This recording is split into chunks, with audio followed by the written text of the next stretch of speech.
అందరికీ నమస్కారం. ముందుగా గురు పౌర్ణమి శుభాకాంక్షలు. గురు పౌర్ణమి అంటే నేను ఇవాళ కొద్దిమందిని అడిగా, ఏంటి గురు పౌర్ణమి అంటే ఏంటో తెలుసా అని. దురదృష్టం తెలియదండి అన్నారు. ఎందుకో తెలియదు కానీ గురువుకి శుభాకాంక్షలు, గురువుకి అభివందనలు అని అన్నారు. సో అందుకని ఒక నిమిషం సమయం తీసుకుని చెప్పాలనుకుంటున్నా. గౌతముడు బుద్ధుడిగా మారిన తరువాత సారనాథ్ అనే ప్రాంతంలో, ఇప్పుడు ఉత్తరప్రదేశ్ సారనాథ్ అనే ప్రాంతంలో ఆయన శిష్యులకు 5 డిసైపుల్స్కి, ఫస్ట్ 5తో మొదలైంది, 5 డిసైపుల్స్కి వారికి తొలిసారిగా ఆయన జ్ఞానబోధ చేసిన రోజు.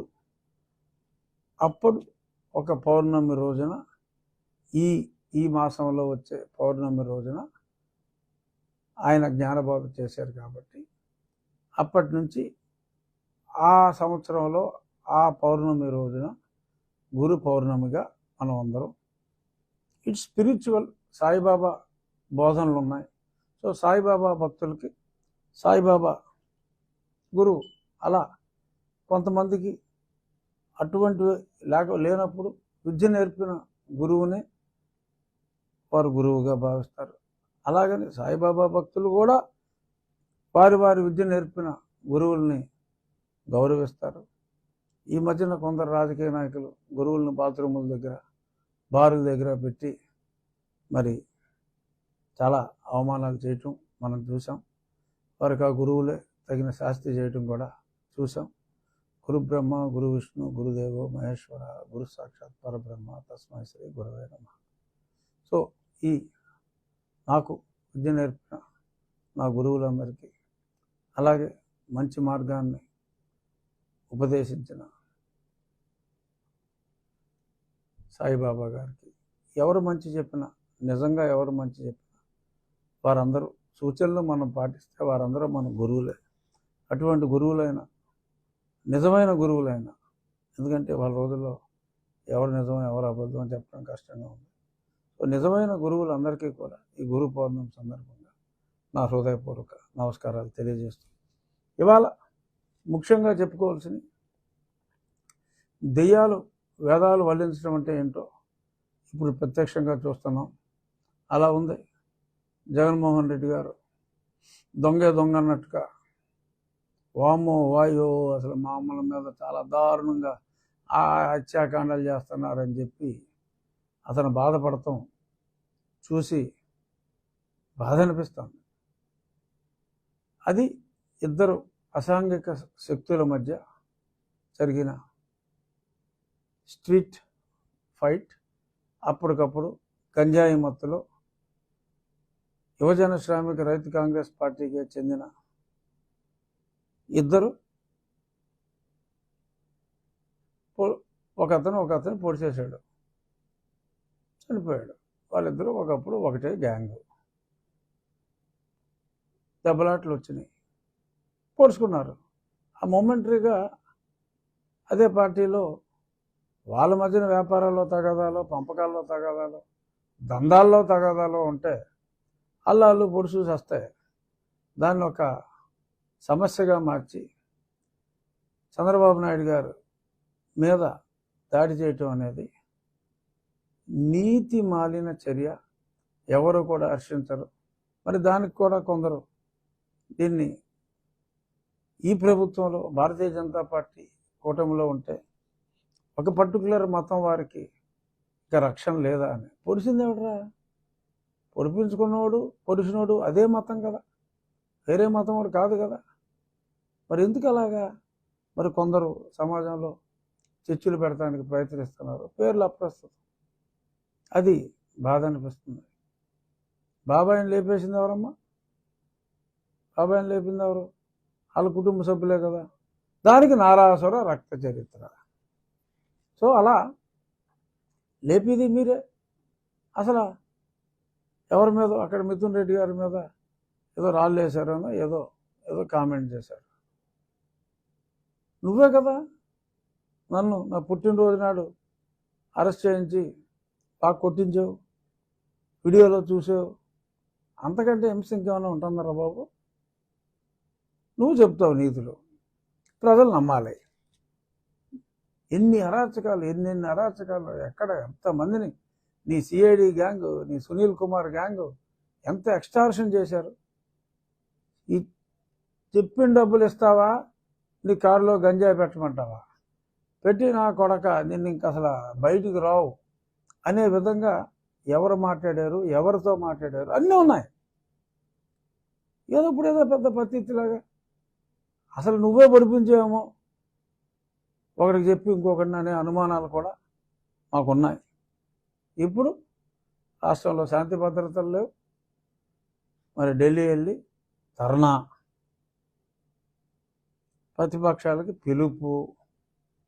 అప్పుడు నన్ను హింసించినప్పుడు నేను ప్రతిపక్షాలకి వేరే పార్టీ నాయకులందరికీ చెప్తే ఇదే జగన్మోహన్ రెడ్డి ఫోన్ చేసి అదంతా అబద్ధం, అది నమ్మొద్దు, అంత ధైర్యంగా కొట్టించి చూసినోడివి అంత భయపడిపోయావే.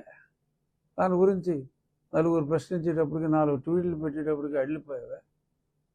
అది ఏదో పనులు చేసే ముందు ఉండాలి ఆ జ్ఞానం. సరే ఇప్పుడు మా కేసు తేలిపోద్ది త్వరలో, కానీ ఇప్పుడు ఢిల్లీ వెళ్ళి ఇక్కడ అన్యాయం జరుగుతుంది, రాష్ట్రపతి పాలన కావాలా అంటే మీరు పొడుచుకుని చచ్చిపోతే రాష్ట్రపతి పాలన కావాలా? ఎంతకంటే సిగ్గు ఉంటుందా?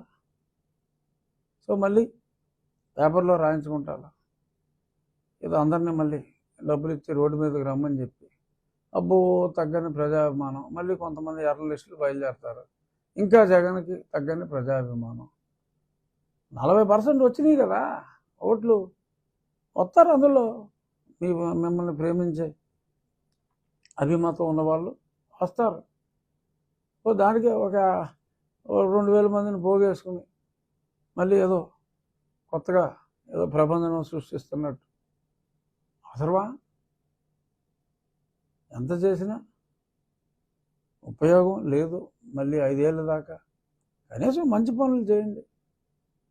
శాసనసభలో నిర్మాణాత్మక పాత్ర పోషించగలిగితే నిజాలతో పోషించండి. ఇలాగ మీరు చంపేసుకుని మళ్ళీ ఇలాగ మమ్మల్ని ఇలా చేస్తున్నారు అలా చేస్తున్నారు అని చెప్పి మాట్లాడతాం. అరే నా ఫ్లెక్సీ ఒకటి కట్టించారా రాస్కెల్స్ మీరు?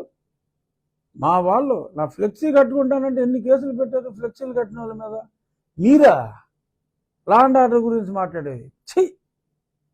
సిగ్గు లేదు మీకు. ఇవాళ లా అండ్ ఆర్డర్ గురించి మాట్లాడటానికి సిగ్గు లేదు. అసలు తెలుగుదేశం పార్టీలో కొట్టించుకున్న వాళ్ళని చూసాను తప్ప కొట్టిన వాళ్ళు నేను ఇప్పుడు దాకా చూడలా. ఎందుకంటే తిరిగి కొడతానంటే మా ముఖ్యమంత్రి గారు ఒప్పుకోడు. కేసులు పెట్టాలి, ధర్మం ప్రకారం జరగాలి అని మనసులో కష్టంగా ఉన్న నాయకుడి మాట జబదాటిన వ్యక్తులుగా ఎంతో సంయమనం పాటిస్తూ మా పార్టీ వాళ్ళు ఎవరో ఎటువంటి గొడవలుగా ముందు రాకపోతే మీరు కొట్టేసుకుని ఒకరికి టీడీపీ కలర్ వేసేసి, కొట్టినోడికి టీడీపీ కలరు, కొట్టించుకున్నోడికి వైసీపీ కలర్ వేసి, మరి ఈ రకంగా మీరు అక్కడికి వెళ్ళి ఇలా మాట్లాడటం. సరే అసెంబ్లీ లేకపోతే మరి నేను అలాగా సెలవులు పెట్టి వచ్చి కాదు కాబట్టి నేను అక్కడికి వచ్చి మీరు అన్ని అబద్ధాలు చెప్తున్నారని అందరికీ చెప్పుకునేవాడిని. ఇప్పటికైనా మా పార్టీ 16 మంది ఎంపీలు ఉన్నారు, ఇబ్బంది ఏం లేదు. మా వాళ్ళు కూడా మీరు చేసి అన్ని ఏదో పనులని ఈ విషయంలో అప్పట్లో అలా బాబాయిని కూడా ఇల్లు లేపి ఇలా చెప్పారు, వీళ్ళ మాటలు నమ్మొద్దు అని కూడా అట్లీస్ట్ నేనైతే రాయవలసిన వాళ్ళకి నాకు లేఖలు రాసే అలవాటు ఉంది కాబట్టి నా లేఖలు నేను రాస్తా. చూద్దాం. బేసిక్గా వైఎస్ఆర్ కాంగ్రెస్ పార్టీ వేస్తున్న మంత్రిస్తున్న ఈ దిక్కుమాలిన అబద్ధాలని, వల్లెవేస్తున్న దిక్కుమాలిన అబద్ధాలని తీవ్రంగా ప్రతి ఒక్కరూ నిరసించాలి. గతంలో 2-3కి మెరిట్ ఉన్న వాళ్ళకి అమ్మవారికి మరి ప్రమోషన్ ఇస్తే 30 మందికి ఇచ్చారని చెప్పి వీళ్ళు ప్రచారం చేస్తే అది నిజం కాదు కనుక మనం ఎందుకు మాట్లాడాలి అని చెప్పి మరి అప్పుడు తెలుగుదేశం పార్టీ నోరు మూసు కూర్చుంది. ఎవరు నమ్ముతారులే అని అదే నమ్మారు. రిజల్ట్ చూసాం. సో కాబట్టి ఒక అబద్ధం అవతల వాడు చెప్తున్నప్పుడు ఖండించవలసిన బాధ్యత ప్రతి తెలుగుదేశం కార్యకర్తకే ఉంది, మాటల ద్వారా. సో అదే ఇప్పుడు నేను చేస్తున్నది. మనం అందరం గలం విప్పుదాం. జగన్మోహన్ రెడ్డి అబద్ధం చెప్తున్నాడు అనేది మనం ఎక్కడికక్కడ 10 మందికి చెప్తూ పోతేనే అది అబద్ధం అని తెలుస్తుంది. లేదంటే ఎక్కడో ఎవడో కూర్చుంటాడు, ఈ పేపర్ న్యూస్ అవుతాడు, జగన్మోహన్ రెడ్డి ఢిల్లీలో ధర్నా చేశాడు, అమ్మాయి అప్పుడే అక్కడ చంపేస్తున్నారంట, అదంట ఇదంట అని. సో ప్రతి ఒక్కడు ప్రభుత్వమే కాదు, ప్రభుత్వ